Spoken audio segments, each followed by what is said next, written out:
दोस्तों नमस्कार। आज की इस वीडियो में हम चर्चा करने वाले हैं जयशंकर प्रसाद द्वारा रचित ध्रुव स्वामिनी नाटक। यह जानकारी UGC net, PGT Hindi, LT इत्यादि परीक्षाओं में आपके लिए उपयोगी सिद्ध होगी। तो आइए हम एग्ज़ाम की दृष्टि से देखते हैं कि ध्रुव स्वामिनी नाटक जो जयशंकर प्रसाद द्वारा रचित है, इसमें क्या क्या बातें कही गई है, क्या क्या इसका सार है। आइए हम चर्चा करते हैं। ध्रुव स्वामिनी जयशंकर प्रसाद द्वारा रचित प्रसिद्ध हिंदी नाटक है। यह प्रसाद की अंतिम और श्रेष्ठ नाट्य कृति है। इसका कथानक गुप्त काल से संबंध और शोध द्वारा इतिहास सम्मत है। यह नाटक इतिहास की प्राचीनता में वर्तमान काल की समस्या को प्रस्तुत करता है।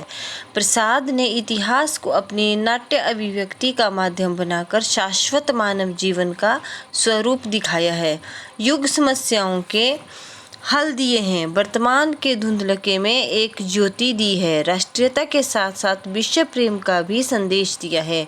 इसलिए उन्होंने इतिहास में कल्पना का संयोजन कर इतिहास को वर्तमान से जोड़ने का प्रयास किया है। रंगमंच की दृष्टि से 3 अंकों का यह नाटक प्रसाद का सर्वोत्तम नाटक है। इसके पात्रों की संख्या सीमित है। इसके संवाद भी पात्र अनुकूल और लघु है। भाषा पात्रों की भाषा के अनुकूल है। मसलन ध्रुव स्वामिनी की भाषा में वीरांगना की ओजस्विता है। इस नाटक में अनेक स्थलों पर अर्ध वाक्यों की योजना है, जो नाटक में सौंदर्य और गहरे अर्थ की सृष्टि करती है। आगे हम देखेंगे नाटक में कौन कौन से पात्र हैं। ध्रुव स्वामिनी जो है वो रामगुप्त की पत्नी है और महादेवी है। प्रधान चरित्र है जो कि नाटक के अन्य पात्रों पर भी प्रभाव डालता है। समस्त घटनाएं ध्रुव स्वामिनी से ही संबंधित हैं। आगे है शकराज जो गौण पात्र है, महत्वाकांक्षी है, रणकुशल एवं कूटनीतिज्ञ है, साथ ही क्रूर भी है, जो कि रामगुप्त के राज्यों को चारों ओर से घेर लेता है। आगे है कोमा, मिहिरदेव की पालित पुत्री है, जो कि शकराज से प्रेम करती है। और चंद्रगुप्त है जो समुद्रगुप्त का छोटा पुत्र है। साहसी, पराक्रमी, वंश और समाज की गौरव रक्षा करने वाला रामगुप्त समुद्रगुप्त का बड़ा पुत्र है। प्रमुख पुरुष पात्र और विलासी प्रवृत्ति का व्यक्ति और शिखर स्वामी जो है रामगुप्त का विश्वास पात्र है। आगे हम देखेंगे गुप्त कुल का अमात्य को धृत और स्वार्थी है, छल प्रपंच से परिपूर्ण व्यक्ति है। मिहिरदेव जो शकराज के आचार्य कोमा के धर्म पिता है और गौण पात्र है। मंदाकिनी जो चंद्रगुप्त और रामगुप्त की बहन है, साहसी और प्रगतिशील युवती है, नारी मन की व्यथा को समझती है। पुरोहित धर्मशास्त्र के आचार्य है और आदर्श ब्राह्मण तत्व का प्रतिनिधि चरित्र है।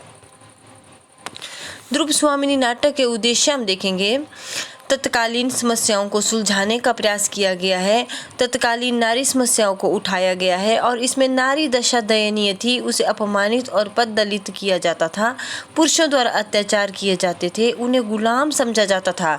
नाटक का उद्देश्य केवल विवाह, मोक्ष, तलाक या पुनर्लग्न की समस्या का हल मात्र नहीं है, देश का विघटन करने वाली राजनीति व्यवस्था के भ्रष्ट मूल्यों पर प्रहार किया है, राष्ट्र एवं व्यक्ति की अस्मिता का प्रश्न उकेरा है।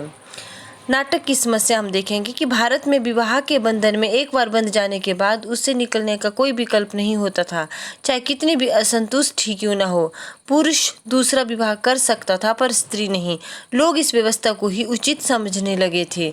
पश्चात सभ्यता के कारण भारतीय समाज के सोच में परिवर्तन आया तलाक के रूप में, लेकिन परंपरावादी लोग इसे नकारते रहे। मेरी इस वीडियो को पूरी देखने के लिए धन्यवाद। उम्मीद है यह जानकारी आपके एग्ज़ाम के लिए उपयोगी सिद्ध होगी। तो मिलते हैं अगली वीडियो में।